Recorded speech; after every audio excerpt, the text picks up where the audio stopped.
વાત ગુજરાતના હવામાનની કરીએ, ખૂબ વધારે વરસાદ અમુક જિલ્લાઓમાં વરસ્યો છે।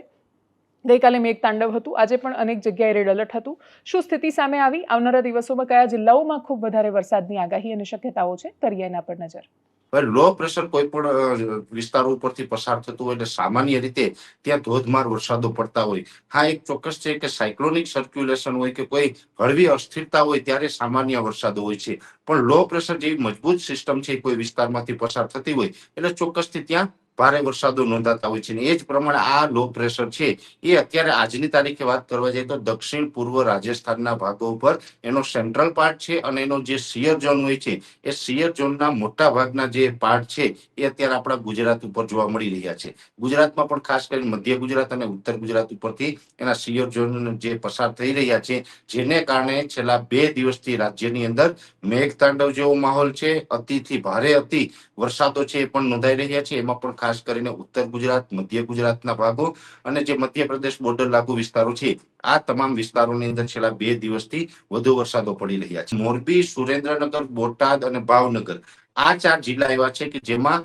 31 જુલાઈ સુધી હળવાથી ભારે વરસાદો નોંધાઈ શકે, અમુક વિસ્તારમાં મધ્યમ વરસાદો નોંધાઈ શકે, આ પ્રકારની પરિસ્થિતિ આ 4 જિલ્લાની અંદર રહેવાની છે। અમરેલી જિલ્લાની અંદર હળવાથી મધ્યમ ઝાપટાઓ 1-2 સેન્ટરની અંદર મધ્યમથી સારો વરસાદ જોવા મળે તેવી શક્યતાઓ છે। રાજકોટ જિલ્લાના જે પૂર્વ ભાગો છે જેમાં જસદણ, વિછિયા, પાળિયાદ આ વિસ્તારની અંદર થોડોક સારો વરસાદ જોવા મળશે। બાકી રાજકોટ જિલ્લાની અંદર પણ હળવા ભારે ઝાપટાઓ નોંધાય અને કોઈ ખાસ વરસાદ ન જોવા મળે તેવી શક્યતા હાલ દેખાઈ રહી છે। એ પછી પશ્ચિમ સૌરાષ્ટ્રના જે ભાગો છે જેમાં જામનગર, દ્વારકા અને પોરબંદર આ વિસ્તારોની અંદર પણ હળવા ભારે ઝાપટા 1-2 સેન્ટરની અંદર સારો વરસાદ નોંધાય, પણ પશ્ચિમ સૌરાષ્ટ્રના જે દ્વારકા, જામનગર, પોરબંદર આ તમામ વિસ્તારોની અંદર છૂટાછવાયા હળવા ભારે અને મધ્યમ ઝાપટાઓ છે નોંધાશે। અને એ પછી જુનાગઢ અને ગીર સોમનાથ, અને ગીર સોમનાથ એક એવો ભૂભાગ છે કે આમ તો ગુજરાતની અંદર સૌથી વધારે વરસાદ ક્યાંય પડતો હોય તો પહેલા નંબર આવે છે વલસાડ જિલ્લો અને બીજા નંબરે આવે છે ગીર સોમનાથ જિલ્લો।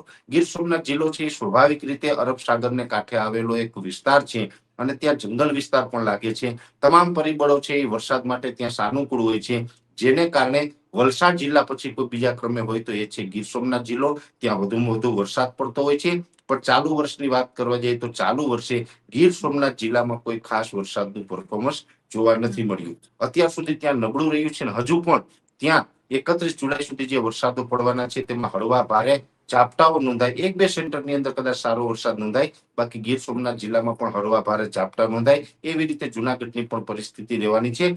એનાલિસિસમાં અત્યારે બસ આટલું। જો આપ અમને યુટ્યુબ પર જોઈ રહ્યા છો તો સબસ્ક્રાઇબ કરો, ફેસબુક પર જોઈ રહ્યા છો તો ફોલો કરો, વિડીયોને શેર કરો। નમસ્કાર।